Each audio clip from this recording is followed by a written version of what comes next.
ఎప్పుడెప్పుడైతే ధర్మ గ్లాని జరుగుతుందో అప్పుడప్పుడల్లా నేను అవతరిస్తాను అని పరమాత్మ కంకణం కట్టుకున్నాడు. ప్రతి యుగంలోనూ కూడా అవతరిస్తూ యుగ పురుషుడిగా నామరూప భేదం చేత ఒకే ఈశ్వర తత్వం ఆవిర్భవిస్తూ ధర్మరక్షణ చేస్తూ ఉన్నది. అలా చేసేటువంటి సందర్భంలోనే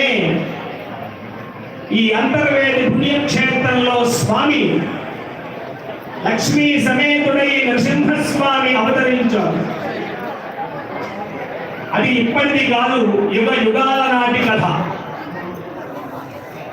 అంటే భారత చరిత్రలో ఈ భూమండలం మీద భారతదేశము ఎంతో పవిత్రమైనది.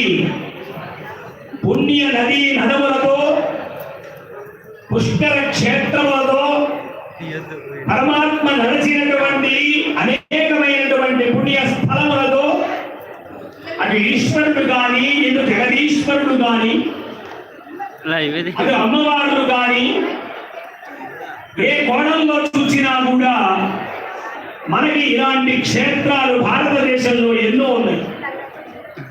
ఆ వాటిలో మళ్ళీ నృసింహ క్షేత్రాలు కొన్ని నవనారసింహములు 9 అపూర్వమైనటువంటి స్థానములు ఉన్నవి. 9 నవనారసింహములు అంటారు.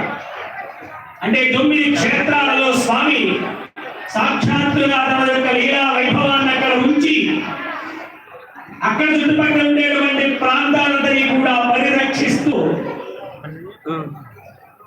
సమస్త జీవకోటికి కూడా కష్ట నష్టాలు లేకుండా కొమ్ము బంగారమై కొలిసేటువంటి భక్తులకు అనుగ్రహాన్ని ఇచ్చేటువంటి వారుగా అవతరించిన క్షేత్రంలో అతి పురాతనమైనటువంటిది, అనంత పుణ్యప్రదమైనటువంటిది.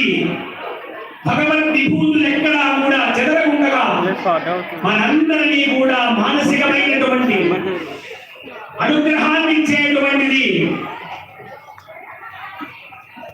పునీతమైనటువంటి ఈ సాగర సంగమ క్షేత్రమైనటువంటి అంతర్వేది పుణ్యక్షేత్రము. ఎన్నో ఉత్సవాలు జరుగుతూ ఉంటాయి. నిత్యోత్సవ, పక్షోత్సవ, మాసోత్సవ, అయనోత్సవ, సంక్రమణోత్సవ, శాంతివోత్సవ, దీపోత్సవ, జ్వాలామాలికోత్సవ, ఇలా ఉత్సవ పరంపర ఆగమ శాస్త్రంలో ఎన్నో ఉత్సవాలు చెబుతూ వార్షిక తిరు కళ్యాణ మహోత్సవం అని కూడా చెప్తారు. ప్రతి వర్షము కూడా ఇక్కడ ఈ మాఘమాసం వస్తోంది అంటేనే మనందరి యొక్క మనస్సులు అంతర్వేది వైపు తిరుగుతాయి. మనందరి హృదయాలు స్వామి ఆవిర్భవం కోసం నిరీక్షిస్తూ ఉంటాయి.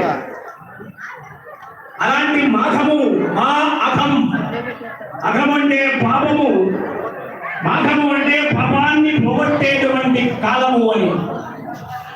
శైశిర ఋతువు అంటే సంవత్సరాంతము, మాఘ పాల్గొనములు 2 శిశిర ఋతువుగా మనం చెప్తాం.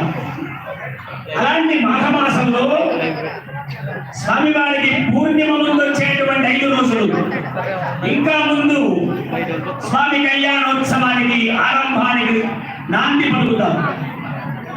అదిగో ఇవాళ దశమి, తెల్లారితే ఏకాదశి.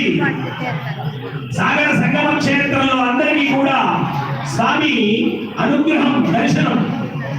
అలాగే సాగర సంగమంలో స్నానం. చూడండి, మహాకుంభమేళాకు వెళ్తే 3 నదులు అక్కడ సంగమం. గంగా, యమున, సరస్వతి అంతర్వాహిని 3 నదులు సంగమం. ఇక్కడ అనంతమైనటువంటి నదులు సంగమం. సముద్రంలో పైగా సముద్ర సంగమ స్థానము చాలా గొప్పది. అటువంటి సాగర తీరంలో వేద నాదమై సాగరం అలా ఘోషిస్తూ ఉంటే నిత్య శూరులైనటువంటి అర్చక స్వాములు, పండితులు స్వామిని నిత్యము కూడా అనేకమైనటువంటి మంత్రములతో సేవిస్తూ ఉంటే, అలాగే స్వామి క్షేత్రంలో నిత్యము మహాసుదర్శన యాగం జరుగుతూ ఉంటే వచ్చినటువంటి భక్తులందరికీ కూడా పెళ్లి భోజనంగా ప్రచారం చేస్తూ ఉంటే